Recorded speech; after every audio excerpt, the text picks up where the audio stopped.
going on, family? It's your brother Lawrence here with another episode of Watch God Work. In each episode, we get the unique pleasure to talk to brothers, exceptional leaders, brothers and sisters that are doing amazing work in business, culture, civic leadership, society, whatever you name it. And when they get to share their God stories, the ways in which God has been with them in their lives and the way in which God informs and guides their work. And today is no different. I have my brother, Ruben Harris. What's going on, good brother? What up, man? I'm excited about this. Man, I'm excited as well, man. So, what's interesting, man, is how you meet people and how you get introduced, man. And my brother gave me a layup about, man, my brother, Ruben Harris. And I remember looking up and seeing some of my man's notes, man. And the first thing that caught up, I was just like, yo, we brothers, man. My man is on the cello game. So, but beyond being a California-born, Atlanta-raised entrepreneur before he knew it, my man is a brother and has been doing amazing work. And so I won't even say it. I have him say, my brother, Ruben Harris. Who is Ruben Harris, man? That's a good question. I am a God-fearing product of Seventh-day Adventist education, raised by God-fearing parents that taught me the importance of not just independence, but also having a strong sense of community, that recognizes that we're all born with spiritual gifts, and that it's our duty to put those spiritual gifts out into the world. I don't see work as labor.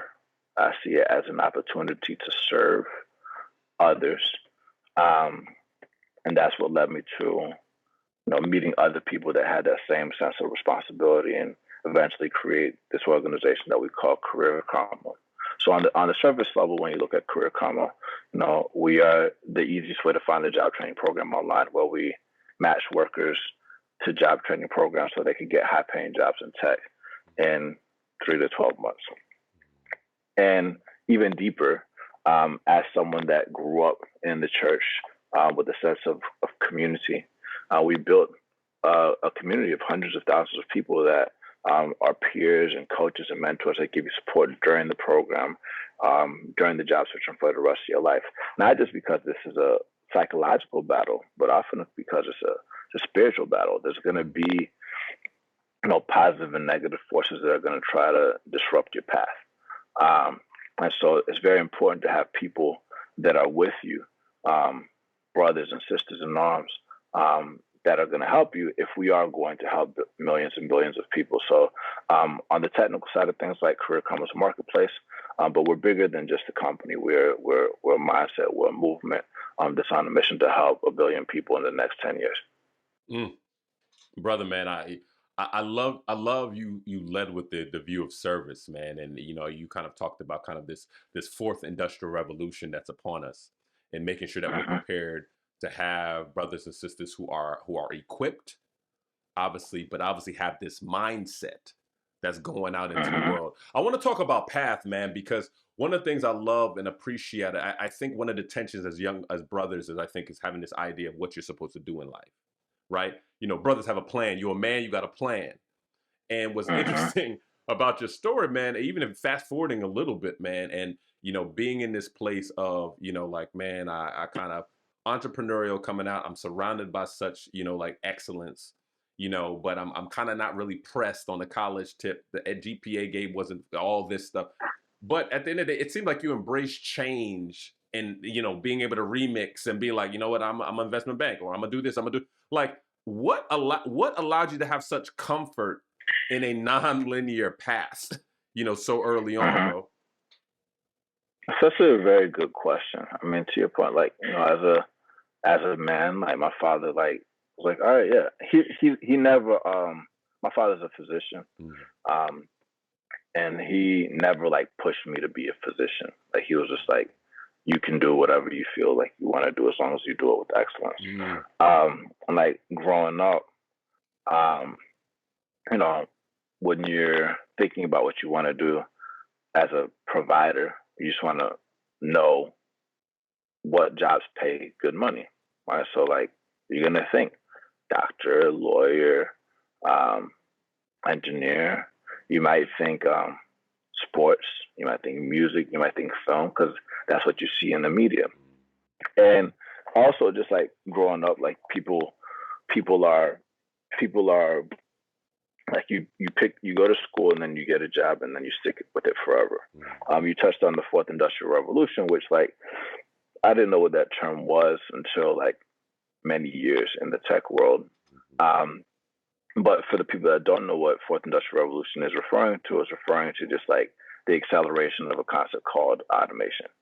And for the people that don't know what automation is, it's like back in the day, people used to ride a horse and buggy, and then there's this thing called horsepower in the car that came out, and like you can either start learning how to drive a car, or you can keep riding horse and buggy if you want to, and be referred to as a Luddite, which there's nothing wrong with you if you want to do that, but you got to accept change.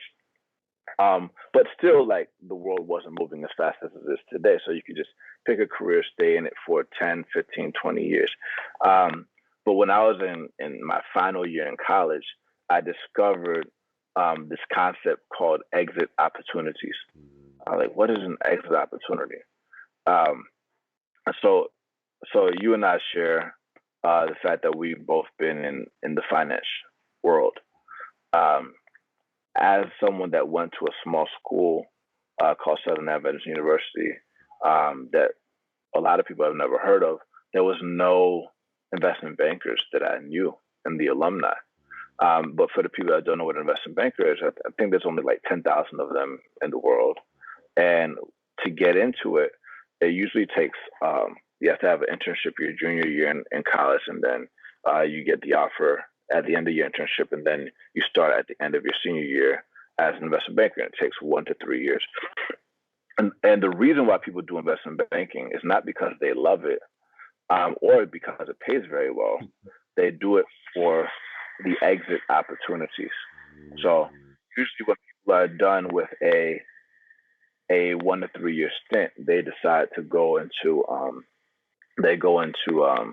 either hedge funds, private equity, or business school. And the reason why they go to business school is not because of the education, it's because of the brand and the network that they get that gives them more exit opportunities. That's another way to think about exit opportunities is options. It gives you options in multiple paths and multiple directions that you could go. I was like, wow, so as a provider, as a man, like, or as anybody, right? It's not just important for me to get. Sorry about the background noise. Oh, good. It's not just important for me to get money. It's important for me to be in a position where I have options no matter what happens. Right? And so there's this book that I read by a guy named Reid Hoffman, who's a founder of LinkedIn, called it's called Alliances. And it has this concept called tours of duty, whereas like when you think about your career, don't call yourself in a banker or a lawyer or whatever. Don't box yourself into an identity. You asked me in the beginning, who is Ruben Harris? Who is Lawrence Adjah? Right? Who are you? Like you are who you are. You're not defined by a career path. A lot of people get this deep sense of identity from their job, which isn't bad to be proud of where you're working. That's a different concept, but you're not defined by your job. And so, as you do these tours of duties, let's think about like investment banker stints in one role, and like an engineer, a banker, a designer, a data scientist. You eventually become a greater version of Lawrence Adjah, a greater version of Ruben Harris, and you get closer and closer to your purpose. So the real question you need to ask is, what is my purpose? Why am I here? And what skills do I need to develop to fulfill my purpose? And where do I need to go? And who do I need to meet in order to manifest that into the world? So that's my side. Brother, man, I'm gonna keep this engine going and accelerate it a bit, because I think what you touched on is a big thing, right? Around identity, our work, but also the importance of kind of purpose. I kind of want to even now kind of think about what that bridge was. Like, what got you to a place where you were able to separate or recognize that it was important for you to separate your identity? Was that your on ramp to kind of like, yo, this God thing is dope because I'm something beyond this and I got a plan and he's kind of called me in this time? Like, what was it about God that one informed how you think about identity? And two, what was it about God that just made you say, you know what, beyond I was raised in this, but this makes sense to me and I need to rock with this? I never asked myself the question about why I'm here until I graduated college, actually, Mm. because I didn't have the closest relationship with God growing up. Like, yes, I was Seventh Day Adventist by nature and Christian by nature, and I went to church and I checked the box and I put on the suit and I did the Bible verses and I led the worships but I wasn't like, but then I was like somebody different outside of the church, right? It's kind of like that's Atlanta, right? Atlanta culture, everybody goes to church. I don't care who you are, right? Everybody goes to church. That doesn't mean, but that doesn't mean you have the deepest relationship with God. And so um, it wasn't until I was like drinking and driving when I graduated college, and I got into this like really bad car accident where I completely totaled the car, and the paramedics came and said you must come from a praying family because you should have died tonight. And it wasn't the first time I almost lost my life. I was like ripping and running a lot in Atlanta, like was not the holiest of people. Um, None of us were, bro. Well, go ahead. and my father, my earthly father, he told me, you know, why does God keep saving your life? Um, and that was a good question. I was like, why does God keep saving my life? It's a good question. So I started like I actually like told myself like when because I got arrested and they like put me in this like holding cell, and the everybody was like making all these excuses about like why they were not drunk or whatever. I was like, clearly everybody here is drunk, but like I um I started shifting my mindset to be like I'm chosen. Like I'm actually chosen to do something. And so so like why did God choose me? And so once I like thought about that, I was like, man, like what if everybody shifted their mindset to like understanding that they're chosen for a specific purpose? And then I just like went on this like maniacal drive to understand why I was chosen. So that's where it started. And like that's when I started like decoupling my identity from like the world to like something deeper. Man, that's a word, bro. And I mean, I always like to kind of let stuff like that breathe a bit because to your point, there was another brother, man, my boy Spencer. He talked about he had a pretty bad accident and he was drinking and driving, and he said like when the paramedics came, he was in the passenger seat, and he said like literally that was the moment he felt like God took the wheel, literally, in his life. Oh yeah. And you know what I mean? And so, bro, I think that resonates because I think sometimes we forget that, you waking up, that was a product of a choice. You didn't have to. So at least even beyond the extreme of being close to losing your life, there's something almost triumphant about the act that I was chosen. And then also Mhm. recognizing you were chosen, you're also much bigger than these identities that quite frankly can't really deliver on what you're hoping they would, right? So like, whether I'm like, oh, I worked at this company, I'm a Facebook person, or I'm at this Google, whatever it is, you're much bigger than that. I like this because I think now kind of moving to this idea, even with this understanding, one of the things that I've recognized in your story, man, is humility. And here's what I mean by that. I don't mean humility kind of like you noodle back and we kind of like really tempered. I think about just even the career karma story. And I think about Y Combinator, and I think about just the clarity of recognizing, like, you know what, I'm not gonna blame like, yo, my communication game wasn't strong. We didn't deliver that. No, actually, we don't need to just go get. No, we need to go back. Let's learn some things. Let's do some things. There's some stuff for us to do. To what degree was that faith informed for you? To what degree did you did your evolving understanding and relationship with God inform kind of this clarity? Just be content to be like, all right, yeah, we need to go back. All right, it's me. I wasn't communicating well. What was that? What was that about, bro? Yeah, man. I just finished I'm in the process of almost finishing this book by David Goggins called Can't Hurt Me. Mm-hmm, mm-hmm. And the chapter I actually just finished is like the second to last chapter is called The Empowerment of Failure. Mm. When he was going for the pull up record. I think it's over 4,000 pull ups in 24 hours. And the first two times he didn't do it, and like his hands were down to the split all the way open down to the nerve. Um, and it the last time when he did it, actually he did get the record. Um, he talks about his shift in mentality, and his mentality was pretty much biblical. Like victory is mine, right? Like this is I already have the record. Like I already have it.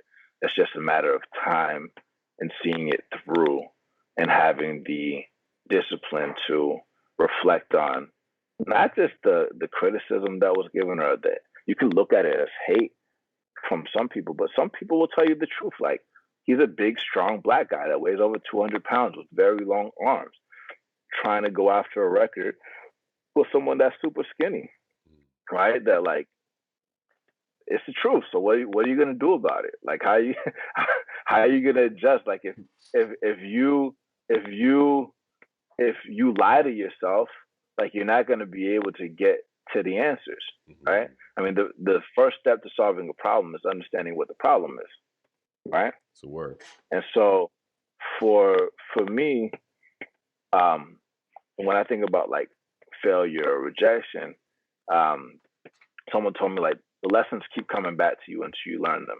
Right? It's one thing. It's one thing if you are not aligned with like what you feel God's called you to do.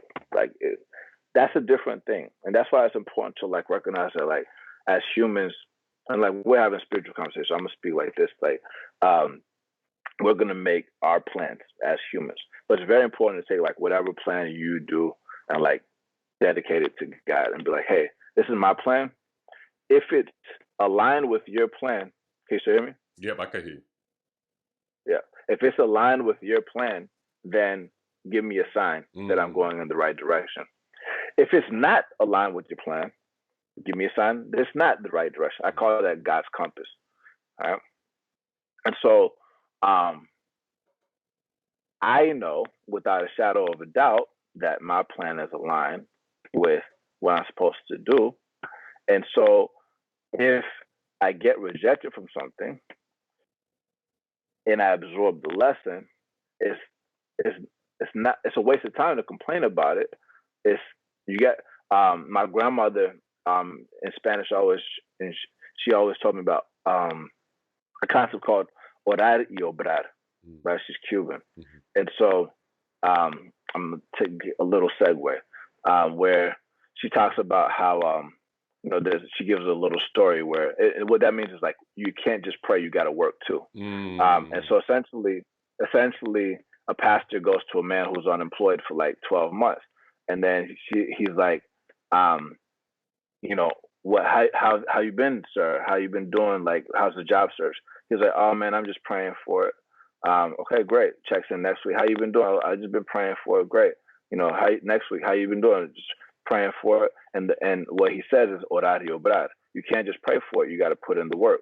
It's not about the idea. It's about the execution. It's not just about knowing what your path is. It's like absorbing the lessons and executing. So I surround myself by spirit-led people. I surround myself by intelligent people. I surround myself by emotionally intelligent people that that give me the insight that I need in order to overcome obstacles. And I recognize that most things that I have in life, that I will ever get in life, now and forever, I probably won't get it the first time, and that's okay. That just makes the story better. So that's how I operate. Brother, man, this is live, man. What you said is live. I think particularly, via your grandmother, God rest her soul. If she's still alive, so salute to her. She has dementia, so Yeah, it's a hard one. but God bless her. God bless her, man. Because I think people hear the story of the boat, right? Kind of like I'm drowning. God's gonna send me Hmm. something. He's just like, I Hmm. sent you like 3 Exactly. boats, fam. Hmm. Right? So, Hmm. I almost told that but same but but story. but Yep, but that's but but, exactly but there's the there's the synergy and parallels of that story, right? Of just waiting and thinking and putting in the work, right? And this is why I think it is remarkable that there is what I would call like a tension, right? In some sense, you come from this view of just being open around your purpose and being maniacal about that process, but also recognizing the options, and that's what I want to kind of talk about options, right? Because I think now you are stewarding generation, like I would say generation every year of the workforce, and they will have their hands to the plow, and what they create, what they're part of creating, actually does something in the world, right? And so I sometimes wonder, especially being in the valley, one of the biggest things I always say, like, God is the greatest creator of all time, right? I'll talk about creators. He's the greatest creator of all time, and there's a responsibility about what you create. Is To what degree does that inform just the partners you work with, the boot camps you work with? Or right now it's just like we're not at that phase right now, right? Right now it's just like, let's grow this community, let's get more than 100 per day on, let's kind of scale this thing up, and then how do we start to communicate the responsibility, or is that a conversation? Because clearly I believe it is, but to what degree does it live in the nature of how you built Career Karma? I mean, when I think about the purpose of technology, Mm. I actually think about it as pretty spiritual, actually. Um, in my opinion, the purpose of technology is to create, to give people a voice, and to organize, Mm. right? And philosophy is a very deep concept, just like spirituality is a very deep concept. And if you want to help people become leaders, you have to help them understand themselves. A lot of times, like, people get their happiness or their sense of joy or their sense of like comfort from other people. But like, we're all beautifully and wonderfully made, and we have to like love that, like like really understand that through and through. Um, and so in the beginning, I help people understand that, like, what's out there, Mm. how does this world work, and what is the purpose of technology. Mm. And to your point, I tell them, like, we're not just here trying to help people get jobs so they make a lot of money in a short amount of time. Like, if I help, I don't know, every single person that got affected by COVID-19 due to unemployment get high paying jobs making six figures, like, yeah, that's like a multi-billion-dollar impact. It's not $1 trillion impact, right? But I wouldn't be satisfied with that. Mm. Like you all are developing superpowers in addition to this the salary, and you have the power to organize and bring other people with you, Mm. right? So we talk about that very early. That, like, yes, Career Karma is a free community, and the reason why we're able to keep it free is because the staffing business is a big business, and whenever we help schools and companies find qualified applicants, they pay us a fee to keep it free for them. So we've created a nice, sustainable, aligned business model. We've screened out high quality programs that have outcomes, so you don't have to worry about going to a training program that's going to take advantage of you and scam you, because trust is our North Star in our community. So I have to make that very, very clear for people. But once you're armed with the tools and the equipment, like a laptop, right? And the mindset on how to survive and how to get one of these jobs and be comfortable with yourself and overcome imposter syndrome, which is what we talked about with imposter syndrome, then we can get deeper into like the spirit and the purpose and why we are here conversation. I think in the beginning, I actually posted something this morning that I was reflecting on from a sermon. It says distraction comes in three forms. Right, I'm gonna just read it. The first one is like the enemy wants to distract you from knowing your identity, which we've talked about this whole time. Number two, there's going to be an attack on your rhythm to slow you down and speed you up. And that one's really important to talk about because so many people come to career com with this fire in their belly, but there's an attack on the rhythm. Oh, you're a woman. Oh, you're black.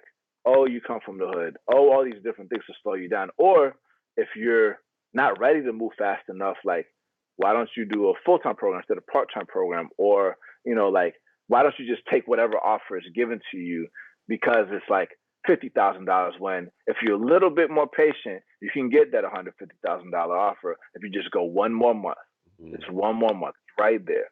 And then the last thing that is the third distraction is at the point of breakthrough, you're going to be presented with a counterfeit version of what you actually desire. Mm. That counterfeit version is actually one of the most tempting things ever. That actually not only messes up your current goals, it actually completely takes you away from your purpose and actually leads you very far away from God. Mm. Or and what you're called to do. So I'm a big fan of social media and personal brand, but I also understand the toxicity of it. And you got to be very careful about, false prophets and false ideologies and things that like look very sweet and very tempting they're going to lead you in the wrong direction. So, yeah, it is a factor that we think about, but it's subtle and not as blatant like that because, we're essentially trying to help you avoid the pitfalls that we ran into personally. And I'm telling you all these things from experience. I've been through all of these things. So, man, it doesn't surprise me, man. I asked the question, right, but it's like an alley-oop, right? DeAndre Jordan classic. So I knew where that was going to go. My man's like, is he alive? Right. Like, but I think even you kind of talked about you living it, man. I mean, that was the break into the starters, man. And what I loved about that is who you chose to tell their story. And in part, it was affirming the empower and the unity and diversity of the voices, recognizing that people could see themselves in it and how important it was that these differences weren't weaknesses, but these were actual, look, in all these different cases, look at how they moved. Look at their story. And so I think that's just been really intentional. And so it's not surprising that's in the DNA and the like. You talk about rhythm, bro. I'm curious, right? Because I think if anybody follows you online, that they know that you are a kinetic brother. You run, you stay active, you push yourselves, you recognize that things are not siloed, that your ability to take the mindset to do your 4x4x48 flies in it. So what is your rhythm with God? Like, what does that look like when people think about the fact that this cat raise money and anybody knows the value, it's like you raise money, but then you already raising the next round. So you got that, you got your responsibility to your work. You got you got a lot going on. How do you not burn out? How do you connect with God in ways that like, okay, this is how I power up as Ruben? What does that look like for you, bro? I like that question. So I'm Christian, but I'm Seventh-day Adventist, right? And so for people that don't know, Seventh-day Adventist, essentially we follow the fourth commandment in the Bible that recognizes sundown Friday, sundown Saturday as the Sabbath and not Sunday, which is what happened with Constantine, and we can get into that conversation later. But after on sundown Friday, sundown Saturday is the time to focus on God, friends, and family. And I do that every week. So like today's Friday, right? So obviously I'm gonna go hard all day. And then in the evening when the sun goes down, it's time for me to power down work and focus on spirit, focus on friends, focus on family. So it's like a built-in sabbatical every week. And on Saturday night, when the 24-hour period is over, I get back to work. And that doesn't mean my weekends are like super always work filled. And that doesn't mean that I don't continue to worship during the week, but that is like the dedicated God time over the weekend. Um, Also, it's very important for me um, to not just um, take that time period out, but I've been like journaling a lot Mm. about like what what I feel has carried me, not just mentally or physically or emotionally, but like spiritually, Mm. so I could document it, right? Because Mm. like I don't know when I'm gonna die, but like if I die, like I think that like whatever is written can be used by somebody. So I think that, and that also helps you like reflect a little bit better as well, and like articulate what you're thinking about. I study preachers a lot. Um, I really, in Silicon Valley as a founder, that has to raise money, like you said, you know, people love talking about the storyteller, storyteller.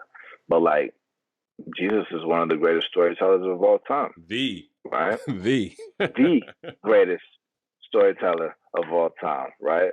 And these preachers are amazing disciples, amazing followers of Jesus that like don't just tell a story that makes difficult concepts easy to understand, but they're action oriented. Like, do you want to change your life today? Like, are you willing to get up out of your seat and come up to the altar? Are you willing to leave that former life behind? Right? And like, if you really want to learn how to communicate, which we talked about earlier, like that's what I do. I seek out like the best preachers on the weekends. That does a lot for me. And like what I end up doing is like what I just told you. Like I'll summarize it, what I learned, and I tweet it. People don't know where it came from. It came from sermons. It came from sermons. Hey, he's like It came royalties in some way, but that's what it is. it came from pastors. I try to tag them, but if I tag the pastors, sometimes people don't tweet it or whatever. So I'm like, all right, well, let me just like put it out there so people can see what's going on. And sometimes I just put straight Bible verses that are out there that are relevant for people to understand. But that process of like, um, on a more secular example, um, there's a guy named Naval Ravikant, Mm. who's a big angel investor Mhm. in technology, and he talks about training like a lion. Mm. Um, Let me see if I could pull up how he thinks about it, because it's a very good metaphor where he talks about how like um, how lions eat every 3 to 4 days, but they're like judicious with their time and effort. So they like go super hard, but they also have time to take breaks. Like I'm not gonna say it perfectly, but like Mhm. look up his concept about work like a lion, not a machine. Train hard, sprint, rest, and do it again. Yeah, so that's kind of Mm. train hard, sprint, do it again. Like you said, I did the 4x4x48 this weekend. Instead of doing 48 miles, I did 53 miles in 48 hours. I haven't run all week. I did my first chest and arm workout today, and I'm gonna run 2 miles tonight, and then I'm gonna do 4 miles tomorrow, and I'm gonna do 4 miles on Sunday, so I could get at least 10 this week. But I rested a lot of the week, right? And if you do that and you have this like balance of like go hard, it's not work hard, play hard, but like work hard, rest, play hard, maybe. Um, you're never gonna go crazy. You're never gonna have a a mental breakdown or a midlife crisis. I don't I don't this is gonna sound a little insensitive, but like it's I don't get that. It's Mm. impossible. Like it's like because I'm comfortable with myself. Like Mm. I love life. I love like the opportunity to serve every day. Mm. I love like knowing that I'm doing what I'm supposed to do and called to do. And so yeah, that's how I think about it. The Sabbath. Like and the Sabbath doesn't have to be Saturday. Pick it pick whatever day you want it to be. If you want to get into the habit. Um Jewish people do this. Um Jesus was a Jew, right? And there's like a bunch of like Shabbat. really exactly. Shabbat Shalom. There's a lot of very interesting studies on the importance of rest. So yeah. Bro, man, that's I mean, is innumerable things are going to bless people, but I think that's truly going to bless people, and I think in the space that you're in, because I think our relationship with work was a beautiful thing. Work was an ordained thing from Genesis all the way all through, and that we were given dominion, and that was to steward those resources for the betterment of all. It's a beautiful thing, but in the context of the world, it's a kind of off thing. And so I think one of the biggest things is seeing brothers and sisters burn out. One, because identity, and so with the volatility of the nature of their work, so goes their mood. But then also the boundaries of work, because in the revolution, our one thing that shifted in the current is space. Meaning, I used to go to a place. I used to go downtown Detroit, work at Ford, come back home. There was a natural. Now it's like, and so I Mm-hmm. think the reason why I think you've made it real is what I'm saying. Is this like you make it real to say, yo, we weren't even made for that. And also, I think it's an act of worship, right? To recognize that, like, I'm not that important, fam. Like, I'm not that important. You know what I mean? It's And who are you really working for, it, right? it, And I think mm, you also just touched on just like work being an ordained type of thing, or just like work being like a privilege. And I don't mean it as just like a privilege because you get money. Like, I think people have a negative relationship with work and are unhappy at work if they're not aligned and not doing what they love and not doing what they're supposed to do. Like, we're in a very special time where like you can do whatever you want, and get an income from it because of the internet. Anything. Ideally, you do it in a positive way, but like you can literally decide what you want to do to provide for your family, man, woman, anything, they, whatever. Like, you can provide for your family doing whatever you want to do, but think deep about what your purpose is and figure out what skills, what people you need to know in order to like go in that direction. I don't think everyone is built to be an entrepreneur, which is part of the reason why we started the Breaking New Stars podcast, because um and this isn't a discouraging message, but like um we're all given different roles, and that doesn't mean that you can't be on a team that's building a spirit-led organization from the ground up.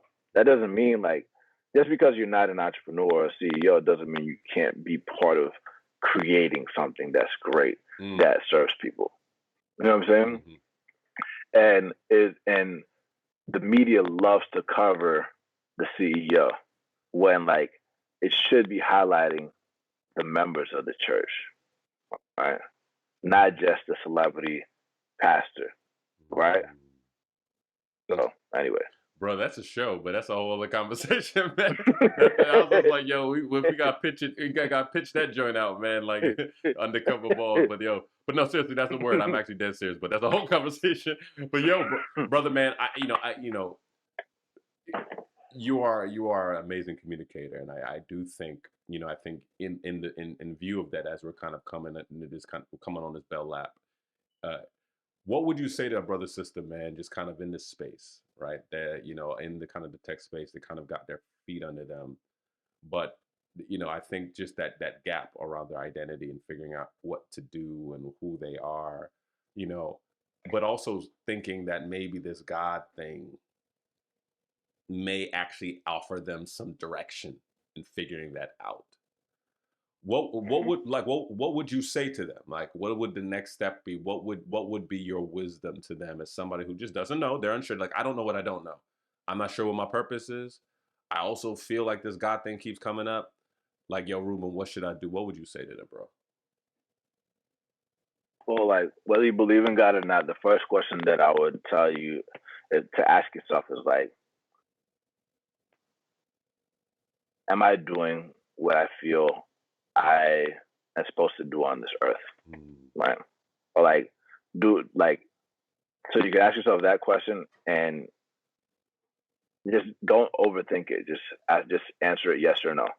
Am I doing what I was called to do? Am I doing what I was put on this earth to do? Um, and I would argue most people would say no. Um, and then ask yourself like, why am I here? You're probably not gonna get an answer to that, but like, ask yourself that every single day. Every single day. Why am I here? Am I doing what I'm supposed to do? It's gonna bother you. It's gonna bother you so bad. and it's going to drive you to figure out why you're here. Like you have to have a maniacal drive. You have to have this, like you have to be like a bat out of hell. Like you can't, like you have to get yourself out of the, this might be too dark, but just like the hell that you might be currently living in. And you have to figure out like how to do it. And so then once you have that drive and that desire, or at least the little bit of the little spark, I started thinking about what's the best exit opportunity for me. All right. What opportunity gives me the most options? Right. Because I'm gonna tell you, like, the answer to the question, why am I here, is a very complex question. You're not gonna get it overnight. It might take you years, it might take you decades to figure it out. But while you're trying to figure it out, right, it's very important to do something that gives you answers. All right. And so the way to do that is to pick careers that give you options, in my opinion. So then ask yourself, all right, what careers are out there? Right? Who knew you could be a YouTuber? Who knew you could be a podcaster?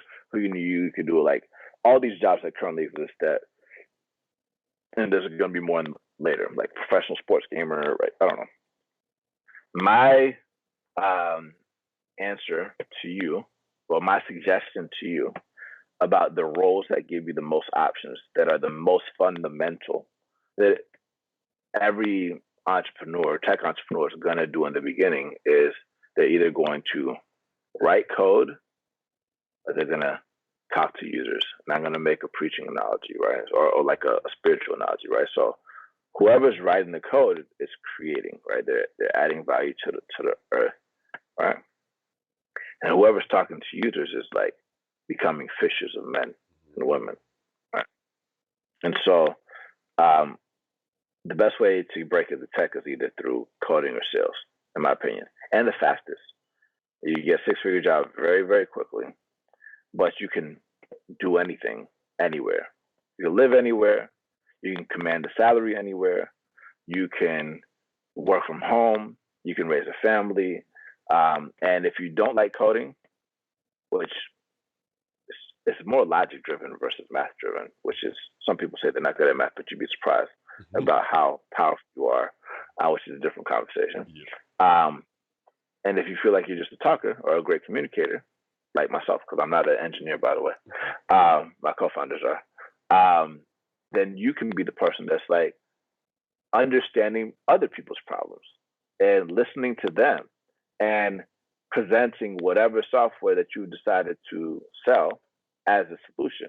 And if you've listened properly, and if you've understood their needs properly, you're not going to have to sell it. They're going to be asking you what the next step is. And you're going to have a device or a piece of software that is designed to give them relief and lead them towards their purpose, right?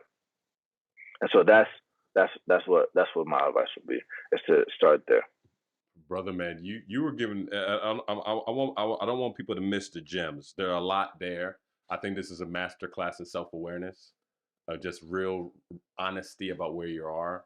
I think you talked about darkness. No, it wasn't dark because you were showing people light at the end of the tunnel to say, I may be there, but there's a way to get out, and there's a way. And then I think, lastly, I think man, it keeps going back to service. And I think sometimes we keep forgetting that work is about service. No matter what you're doing, no matter where, there is a service component in that. And so even thinking about, man, what role do I play in this, whether I'm the creating or whether I'm helping people to understand and self-identify the problems that they need solved, wherever it is in the matrix, you are playing an essential role from spoke on wheel all the way up, man, to the system and the dashboard, brother, man, bro. This is, I think I know we'll have many more conversations after. I believe that in faith, man.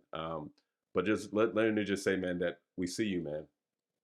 See the work that you're doing. See the things that you're titrating into the DNA of this great organization of people. who will go out into the world, but because they've come under the ethos and ecosystem that recognizes the importance of service, that understands that your purpose beyond your work, beyond what you produce in revenue, is people oriented, man. There's a purpose for you that's tied to a person. I think that where our world is going to be that much better beyond just being equipped to live, they'll be equipped to thrive and serve. So, brother, man, I think on behalf of just the brothers and sisters who Look, see you, look, man, let me touch on one more what's thing. that? You touched on the matrix, right? You touched on like red pill, blue pill concept for the Mm, people that haven't seen it. Um, the blue pill is the comfortable path. You could choose to like stay in the matrix and like assume that like the life that you have is like what it is and like it's never gonna change. mm, Or you can choose this like red pill that's gonna show you what life is really about. Um, and what people don't realize is that when you are aligned with your purpose, it's not gonna be easy. It's probably the hardest path of ever. It's going to challenge you. It's going to challenge you in ways that you and didn't imagine. It's going to challenge you to like people die for their purpose. Martin Luther King died for his purpose. There's a lot of martyrs that died for their purpose. Jesus died for his purpose, right? So you're gonna have to find yourself through suffering. Something that David talks about. You're gonna find yourself through suffering. You have to do something that sucks every single day, right? If you put yourself in sucky situations, you're gonna realize who you really are, right? And I I urge you to choose the red pill because that will bring more people closer to God. It'll help you understand who you are and what you're made of, and unlock a whole new world that you didn't even know existed. So, hey, yo, man, this is brother, man. Yo, I'm not even gonna put. I ain't gonna put anything else on it, man. The food's been well seasoned. How do people find you, bro? Like, how do people support, man? What do you got going on? How do people find you, support what you got rocking, man? Tell them where to find you, bro. you'll find me at Ruben at careerkarma.com, RUBEN at careerkarma.com. You can find me on Twitter, Instagram. It's just my first and last name, RUBEN HARRIS, Ruben Harris. Um, and download the Career Karma app if you want to take action today.